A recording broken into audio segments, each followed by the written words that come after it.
여러분 안녕하십니까? 오늘 40번째 강좌입니다.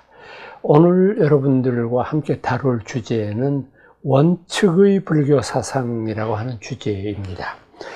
원칙법사, 여러분들한테 그렇게 익숙한 이름은 아니리라고 생각을 합니다만은 아주 당대의 고승으로 꼽히는 분인데 613년생이고 696년이네요.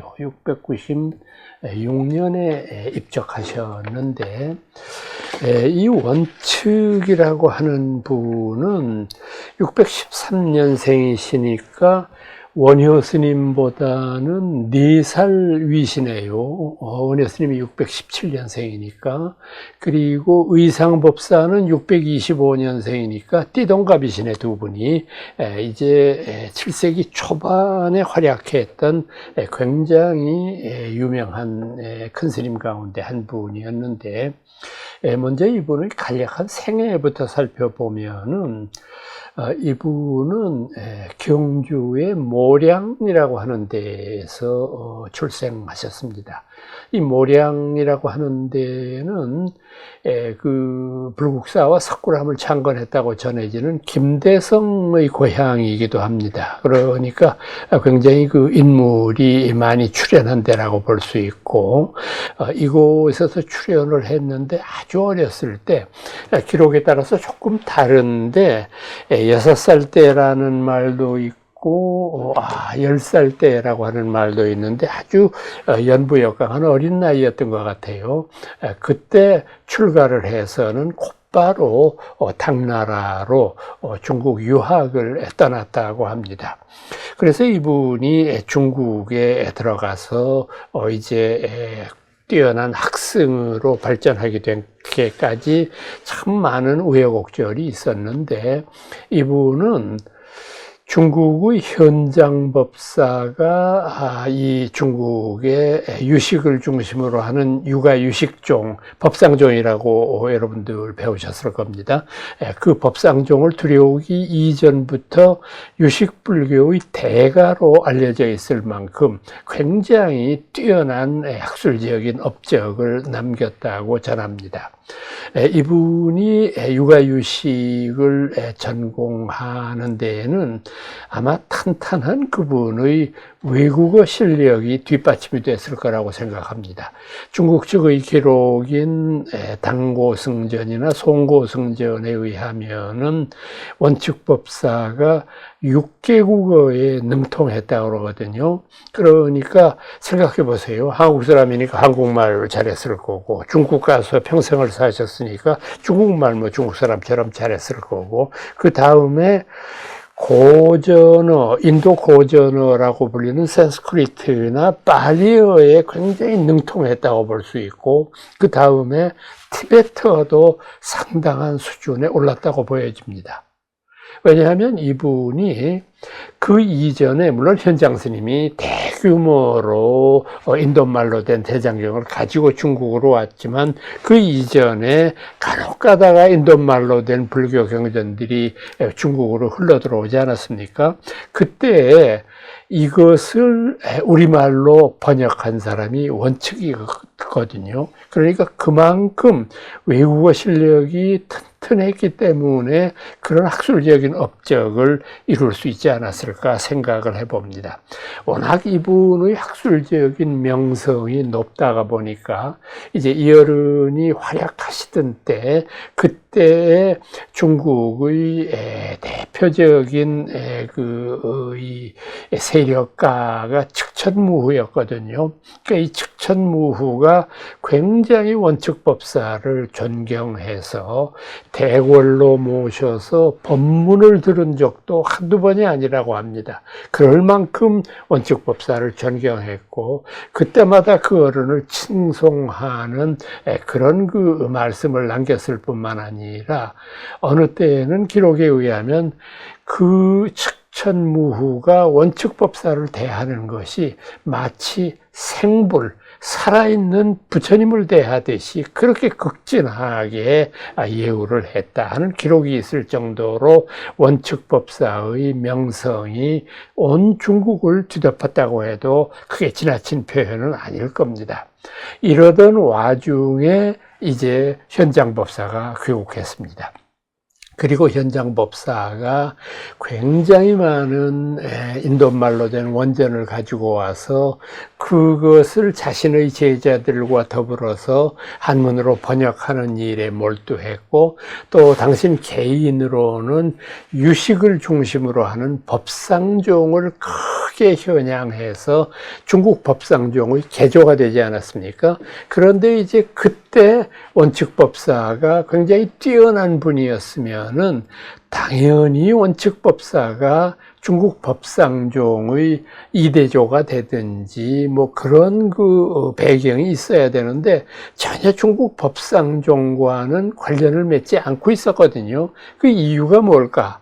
그것은 현장법사가 제시했던 유식의 이론과 원측법사가 생각하고 발표했던 유식 이론이 상충된 게 한두 가지가 아니었어요. 서로 달라요.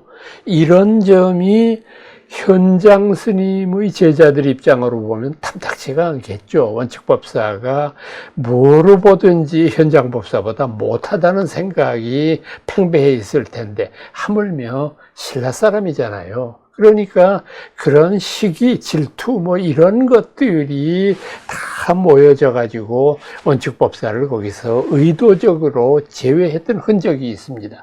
지금 제가 말씀드린 이것은 절대 제가 짐작해서 드리는 말씀이 아니라 역사적인 분명한 증거가 있습니다. 그 증거는 뭐냐 하면, 현장법사가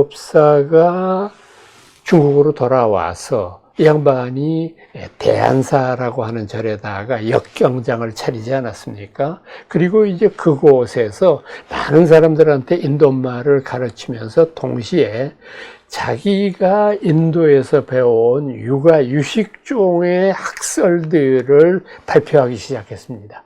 근데 그 발표가 당시의 중국 불교 학자들로 봐서는 생전 처음 듣는 학설들이고, 그때만 해도 중국에는 화엄종이니 법화종이니 또는 중관학파를 대변하는 삼론종이니 이런 것은 있어도 유식불교를 대표하는 그런 종파는 없었거든요. 그런데 그것을 인도에 가서 직수입해온 현장법사가 가르치는 거니까 굉장히 중요한 강론 아니었겠습니까? 그런데 송고승전에 의하면은 원측법사를 헐뜯는 표현 가운데 어떤 말이 나오느냐 하면, 이른바 도청설이라는 게 나와요. 도청설이라는 건 뭐냐 하면, 현장법사가 여러 제자들에게 유식의 정수에 대한 강의를 하는데, 그때 원측법사가 이 현장대사가 강의하는, 법문하는 그 바닥의 밑바닥, 지하로 기어 들어가 가지고 그 밑바닥에서 강의를 도청을 한다는 겁니다. 그래서 강의를 도강을 해서 그 강의가 끝나자마자 얼른 원측법사가 밖으로 나와서 자기가 현장한테 배운 그거를 가지고 이게 내가 새롭게 공부해서 얻은 학설이다라고 발표를 했다는 겁니다. 그러니까 도강설, 이것이 나오게 되는 거죠.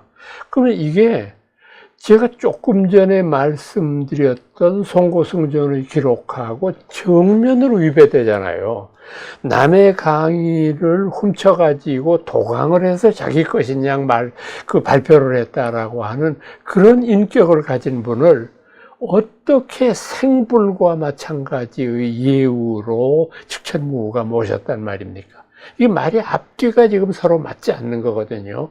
이것을 저는 현장 문화에 있는 원측대사의 사상과 공로와 학술적인 업적을 비방하기 위해서 의도적으로 만들어낸 것이라고 생각을 합니다.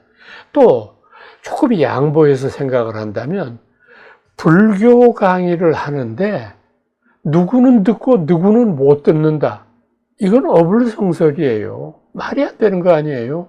원칙법사가 뛰어난 학생으로서 그 현장이 말씀한 것을 듣고 싶은 생각도 있었을 거 아니에요. 그러면 그렇게 해서 들은 것이 뭐가 그게 그렇게 잘못된 것이라서 도청설이라고 하는 그런 엄청난 거짓말을 만들어내느냐, 이렇게 생각해 볼 수 있습니다. 자, 그렇다고 한다면은 현장과 원칙의 유식학설이 구체적으로 뭐가 어떻게 다르냐, 이 문제에 대해서 조금 논급을 해보도록 하겠습니다. 너무 세부적이고 전문적인 이야기는 생략하겠습니다만은 큰 줄거리만은 여러분들이 원칙법사를 공부하시면서 머릿속에 입력해 두시는 것이 좋겠다 하는 생각이 들고요. 우선 가장 중요한 쟁점이 됐다는 것은 뭐냐 하면 유상유식과 무상유식이라고 하는 것 가운데에서 현장법사는 유상유식의 입장을 취한 데 반해서 우리 원칙법사는 무상유식의 입장을 취했다라고 하는 것이 가장 근본적인 차이인데, 유상유식, 무상유식, 이게 무슨 소리냐? 유상과 무상이라고 하는 것은 있다 없다라고 하는 표기로 보여지지만은 사실은 이것은 유식불교의 키워드라고 할 수 있는 알라야식에 대한 해석의 차이 때문에 빚어지는 일들입니다. 그러니까 현장법사는 이 알라야식이라고 하는 것을 절대 불변의 가장 완벽한 우리들 마음의 본체라고 해석했습니다. 그러니까 유상유식이 되는 거죠. 이것은 변할 수 없는, 왜냐하면 육아유식의 입장에서 보면은 결국은 모든 사람들이 성불할 수 있고 모든 사람들이 열애장의 존재라고 했을 때에는 우리들의 마음 자체에 그런 그 열애장이 감추어져 있어야 되지 않습니까? 그런데 그 마음 속에 그것을 감추고 있는 곳이 가장 깊숙한 곳에 있는 제8알라야식이잖아요. 그러니까 제8알라야식이야말로 궁극적인 모든 깨침의 근원이 되는 것이다. 그렇기 때문에 제8알라야식은 순수 정멸의 아주 고요하고 훌륭한 우리가 부처가 될 수 있는 씨앗이 되는 것이다. 이런 주장을 했던 거고요. 반면에 원칙법사는 그렇지 않다. 제8알라야식이라고 하는 것은 잘 알려진 대로 이것은 궁극적으로는 선이라고 하는 주장도 있을 수 있지만은 그 자체로서 이걸 선이다 악이다 이렇게 파악하는 것은 잘못이다. 왜냐하면 지금 이 제8알라야식에는 우리들의 무한한 잠재력이 포함되어 있는데, 무한한 잠재력이라고 하는 것은 좀 더 구체적으로 말씀드리면 전생의 업장까지 다 포함된 것이 제8알라야식이다. 그리고 이 제8알라야식은 금생에 우리가 겪었던 모든 관념과 모든 경험까지를 다 포함해서 제8알라야식을 이루는 것이기 때문에 이 제8알라야식이라고 하는 것은 절대 선이라고 표현하기보다는 무한한 가능성을 가진 것으로 봐야 된다. 그런데 이것을 절대 선으로 표현하게 되면 자칫 잘못하게 되면은 육아유식이 외도들이 이야기하는 참나라고 하는 것이 변할 수 없다고 하는 이론으로 발전할 수도 있다. 그러니까 이것은 유식을 제대로 이해하지 못한 사람들의 입장이기 때문에 제8알라야식은 무한한 가능성의 바다이기 때문에 그 자체로서는 무상, 가능성이라고 봐야지 그게 영원히 변치 않는 진실이라고 말하는 것은 옳지 못하다. 이런 주장을 취하고 있다는 겁니다. 나중에 이 유상유식과 무상유식은 인도에서뿐만 아니라 중국, 한국에서도 굉장히 큰 논쟁거리가 되면서 이 둘이 각각의 갈래로 발전해 왔던 것이죠. 그러니까 이런 속에서 원칙법사는 어떤 의미로 보면 무상유식의 효시가 되는 셈이라고 말할 수 있는 것이죠. 이게 이제 첫 번째의 쟁점이고, 두 번째로 우리가 중요하게 생각해야 될 것은 뭐냐 하면은 해탈론에 있어서의 방법론이 조금씩 다릅니다. 이 현장과 원칙의 경우가. 그건 뭐냐 하면은 여러 가지의 입장이 있을 수 있지만 줄여서 얘기한다고 하면은 간략하게 설명한다고 한다면은 현장은 해탈의 방법론을 뭐라고 설명했느냐 하면은 이걸 오성각별설이라고 얘기하는데 오성이 각각의 어떤 그런 이 개성에 따라서 성불할 수밖에는 없다라고 하는 것이고 이것에 반해서 우리 원칙법사는 일성개불설이라고 하는 것을 주장을 했어요. 그러니까 오성각별설이라고 하는 것은 뭐 우리가 흔히 대승불교에서 쓰는 말입니다만은 성문, 연각, 보살, 그리고 여기에서 이제 한 가지 중요하게 생각돼야 될 것이 뭐냐면 부정과 무성이라고 하는 것인데 이것은 참 불교 교리로 봤을 때에도 조금 문제가 있는 부분일 수밖에 없는 게 오성각별설 5가지의 이 성품들이 각각의 위치에 따라서 성불할 수밖에는 없다. 그러니까 여러분들 개념적으로만 보면은 성문이라고 부르는 소승불교의 성자는 부처님의 가르침을 듣는 그대로만 이해하는 그런 무리들이잖아요. 그래서 이거는 소승불교의 성자, 우리가 이렇게 얘기를 하고, 연각이라고 하는 것은 혹은 독각이라는 말도 씁니다만은 이것은 연각, 대승불교에서 보는 깨달음 가운데 성문보다는 조금 낫지만 왜냐하면은 부처님의 가르침을 현실 생활 속에 응용할 줄 아는 능력을 가지고 있으니까. 그럼에도 불구하고 성문과 연각을 왜 소승불교의 성자라고 부르느냐? 그들은 이타행이 결핍되어 있거든요. 대승불교에서 늘 주장하고 있는 대로 이 세상에 살아있는 모든 생명들을 위하고 또 그 모든 생명들의 해탈을 위해서 노력해야 되는데도 불구하고 오로지 자신의 수행, 자신의 성불에만 관심이 있고 성불이라는 말도 어폐가 있죠. 부파불교 당시에는 우리가 성불한다는 아이디어는 정립되기 이전이니까 아라한이 되기 위한 수행을 하는 것이 성문과 연각이기 때문에 이들은 각자의 성품에 맞추어서 수행하고 그것에 따라서 성불할 수 있는 길로 들어서는 거고 또 보살이라고 하는 계층은 보살은 늘 말씀드립니다만은 사실은 흔히 우리가 이야기하는 대로 자미득도 하더라도 선도타하고 자리와 이타를 겸비한 가장 이상적인 존재들이잖아요. 근데 왜 이 보살마저도 오성각별설에 포함을 시켰을까? 아마 이런 이유 때문일 거예요. 보살은 이타행을 실현할 수 있는 유일하고 위대한 존재이지만 자기가 남을 위해 헌신한다고 하는 것에 대한 자만심을 가지고 있다. 그걸 가지고 있는 한 성불하기 어렵다. 이런 입장을 천명하는 것이 법화경 아닙니까? 그러니까 그런 입장에서 보살을 생각해야 될 겁니다.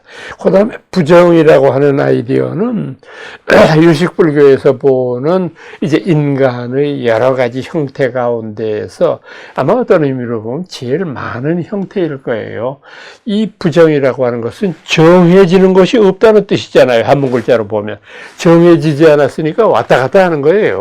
어떤 때는 착하기도 하고 어떤 때는 악하기도 하고 어떤 때는 아주 불교에 열심히다가 어떤 때는 전혀 관심도 없다가 뭐 이렇게 왔다 갔다 하는 이런 형태의 인격이에요. 그러니까 이것은 어떤 경우든지 우리가 올바른 불도의 길로 들어섰을 때 성불이 가능한 건데 문제는 이 5번째에 나오는 무성이라고 하는 개념이에요. 이 무성이라고 하는 것은 인도 말의 이찬티카, 이걸 이제 중국 사람들이 일천재 이렇게 번역했지 않습니까? 이 샨티카라고 하는 도저히 성불할 수 없는 이런 인격들을 가리키는 말인데, 왜 이게 제가 문제가 있다고 생각하느냐 하면은, 불교의 모든 학설에서 내세우는 것은 일성개불설이잖아요.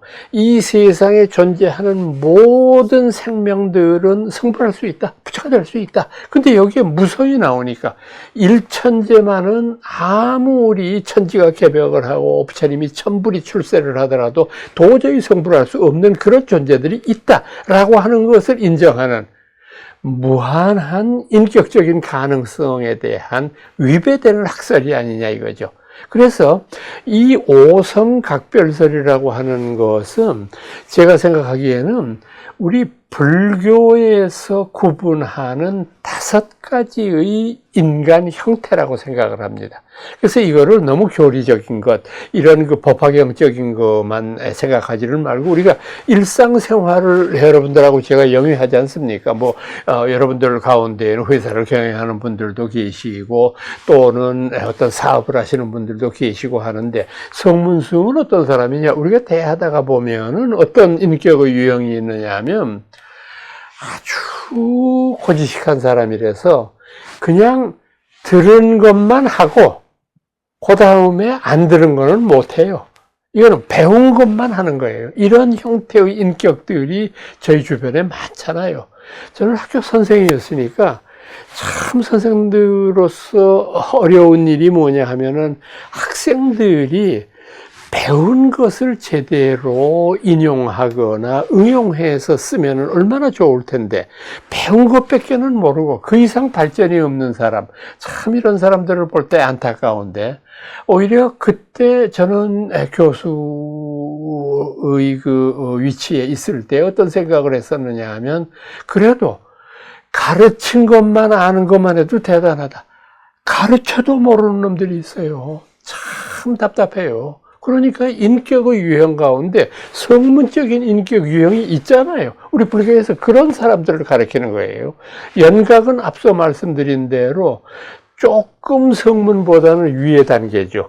이렇게 여러 가지 그 응용 능력도 있고, 이를테면은 우리가 이제 어떤 남의 집에 이제 초상을 당해서 문상을 갖다고 가정을 해봅시다. 정말 친했던 사람이나 또는 이 일가 친척인 경우에는 더 아쉬움이 많죠. 친한 벗들의 경우에도 불과 엊그제까지 전화 통화하고 아주 멀쩡하게 했던 사람인데 어떻게 저렇게 가나, 너무 안타깝다 하는 생각 가지지 않습니까? 그래서 멍하니 앉아 있으면서 마음속으로 그런 생각합니다. 부처님께서 말씀하셨던 무상이라는 게 이런 것을 두고 하는 말 아닐까? 그리고 조금 더 생각해 보면, 지금은 내가 저 사람의 죽음을 애도하고 있지만 결과적으로는 저 죽음은 바로 나의 죽음이구나 하는 것까지도 깨닫게 되면, 이거는 연각의 경지 속에서도 아주 훌륭한 경지라고 말할 수 있지 않습니까? 그런데 이 연각도 비판받아야 되는 것이, 제가 조금 전에 말씀드렸던 대로 남을 위한 헌신은 전혀 관심이 없거든요. 자기 혼자만 잘 되면 된다는 생각 가진 사람 우리 주변에 얼마나 많습니까? 그러니까 그런 인격의 유형이죠. 보살, 앞서 말씀드렸던 대로 참 우리가 존경할 만한 인격입니다. 좋은 일도 많이 하고, 참 저희들 주변에 보면은 가진 자들이라고 해서 무조건 우리가 경멸하고 이것을 잘못된 일이라고 판단하는 것은 저는 옳지 못한 가치 기준이라고 생각하는 게, 이 사람들이 하는 좋은 일들도 있잖아요. 우리들 중생들에게 우선 아주 양질의 좋은 일자리도 마련해주고, 그 다음에 우리나라의 수출을 견인해서 우리 같이 원자재가 없는 나라에서는 나라가 사는 길은 수출밖에는 없는데 그 수출에 큰 일조를 하고 있잖아요. 또 뭐 재벌들에게는 작은 돈일런지 몰라도 참 나라에 어려운 일이 있을 때 나라를 위해서 써달라고 기탁하는 기부금, 그 액수가 뭐 수혜의 연금 났다고 재벌들이 보면 뭐 30억, 50억, 100억 막 이런 엄청난 돈들을 기부하잖아요. 그것도 고마운 일이잖아요. 안 내면 그만이잖아요. 그러니까 이런 여러 가지를 생각을 했을 때 참 돈 많은 것이 죄받거나 또는 돈 많은 일들이 잘못된 일이라고 비난하기에 앞서서 그 돈을 어떻게 쓰느냐 하는 문제를 가지고 우리가 트집을 잡아야지. 돈 많다, 그렇기 때문에 저 사람은 완전히 나쁜 짓을 한 사람이다, 이렇게 생각하는 건 잘못이라고 생각합니다. 그 다음에 우리들 인격 가운데 정해져 있지 않은 사람들, 그냥 갈대잎처럼 이리 갔다 저리 갔다 그냥 이렇게 왔다 갔다 하는 사람들, 이런 사람들하고 참 일하기 어렵죠. 자기의 주관이 뚜렷하지 않으니까. 그래서 금강산매경론에서는 인격 가운데 제일 잘못된 인격으로 혼침, 도거, 이 둘을 듭니다. 혼침이라는 건 뭐냐? 흐리멍텅한 거. 사람이 뭐 배웠는 거를 아는지 모르는지 그냥 흐리멍텅한 채 일생을 살아가는 사람이 있어요. 도거, 산란한 사람. 늘 정신 집중이 안 되고 마음을 딴 데 팔아서 한참 얘기했는데 뭐라 그랬죠? 뭐 이런 식의 반문을 하는 사람들. 이게 부정적인 인격을 가진 사람의 대표적인 겁니다. 그 다음에 무성. 도저히 성불 못한다. 이것을 원칙 법사가 아닌 현장 법사의 입장에서 변명을 하다가 보면 이 무성은 궁극적으로는 성불할 수 있지만 현실적으로 봤을 땐 도저히 금생에서 성불하기가 너무 어렵다라고 판단되었을 때 무성이라고 얘기하는 것일 수 있습니다. 그러니까 저는 사실은 이런 걸 보면서 이념적으로는 이 세상에 이찬티카라는 건 존재하지 않다. 하지만 저도 신문을 보거나 텔레비전을 봤을 때 간혹 가다가 너무 속상하면 제 마음속으로 아니 저 사람이 정말 성불할 수 있을까? 저런 악인이 어떻게 저런 위선을 하는 사람이 성불할 수 있을까? 이런 생각을 저도 가질 때가 있거든요. 그러니까 무성이라고 하는 거는 현실적인 인간관이라고 하는 생각을 지니셔야 될 겁니다. 자, 이것에 관해서 원칙법사는 일성개불, 그렇지 않다. 모든 생명들은 일성, 하나의 성품 속에서 모든 것을 다 이룰 수 있는 것이다라는 주장을 하니까 근본적으로 이 두 분의 차이점이 느껴지지 않습니까? 이제 이런 쪽에서 생각을 하다가 보니까 현장과 원칙은 대립된 이론을 전개할 수밖에 없었고, 그게 앞서 말씀드렸던 원칙법사의 도청설로 나타나는 것이라고 생각합니다. 그래서 중국 법상종인 경우에는 규기라고 부르는 분이 이대조에 올랐고, 우리 원칙법사는 끝내 귀국하지 못하고 중국에서 돌아가셨습니다만은 중국 측의 기록에 보면은 이분을 서명사 스님이라고 표현하고 있거든요. 그러면은 이분이 결국은 서명사에 오래 계셨다고 하는 뜻이 되는데, 이 서명사는 지금 찾아가 보면은 산의 시내 한복판에 있어요. 그래서 그 일대가 전부 그 민가로 덮여 있어가지고 서명사 절터가 여기다라고 하는 것은 짐작은 하고 발굴도 했습니다. 한 20년 전에 이제 그 중국의 사회 이제 과학원이라고 하는 데에서 이제 그때 진경부라고 하는 교수가 앞장을 서가지고 일대를 답사해서 거기에서 나오는 유물들은 지금도 서한박물관에 전시가 되고 있습니다만은 어쨌거나 간에 그와 같은 일을 하는 그런 서명사라고 하는 데에서 오래 머물러 계셨는데, 이분의 입장에서 설명했던 무상유식은 우리 한국 신라의 유식학생이었던 승장, 경흥, 태현 이런 분들한테 계승이 됩니다. 그러니까 참 이것이 이 나라 나라와 어떤 같은 민족의 피라고 하는 것이 이렇게 소중한 거예요. 현장과 대립된 이론을 전개했기 때문에 중국에서 배척을 받았던 그분의 학설이 신라의 후손들에 의해서 전승되었다고 하는 것은 참 의미가 있는 일입니다. 또 하나 우리가 예를 들 수 있는 것은 뭐냐 하면, 원칙법사가 쓴 많은 유식관계의 저술들이 있는데 그 중에서 가장 대표적인 것이 해신밀경소라고 하는 것 10권짜리를 쓰신 게 있는데, 그 10권짜리 가운데 제일 마지막 1부터 9까지는 남아있는데 10권째가 없어져 버렸어요. 일실이 돼버렸어요. 그런데 이것이 완전히 없어져 버린 줄 알았는데 나중에 티베트 대장경 안에 이 원칙법사의 해신밀경소 10권째의 마지막 것이 남아있었던 거죠. 그래서 이것을 가지고 일본의 불교학자였던 이나바라고 하는 사람이 있어요. 우리 한문 글자는 도전이라고 쓰는데, 이 이나바라고 하는 교수가 티베트 말에서 역어로 한문으로 번역을 해서 원칙 해신밀경소의 복원에 관한 연구해서 이렇게 발간한 책이 있는데 참 중요한 저술이고, 또 저는 그 저술을 보면서 늘 부끄러운 생각을 가집니다. 우리의 선배, 우리 한민족의 뿌리를 가지고 있는 원칙법사의 저술을 일본인의 손에 의해서 번역하도록 만들었다는 것에 대한 불교학자로서의 죄송스러운 마음을 금할 길이 없는 것이죠. 오늘 여러분들께 원칙의 불교사상이라고 하는 주제로 말씀드렸습니다. 저는 다음번 강좌에 다시 뵙겠습니다. 여러분 안녕히 계십시오.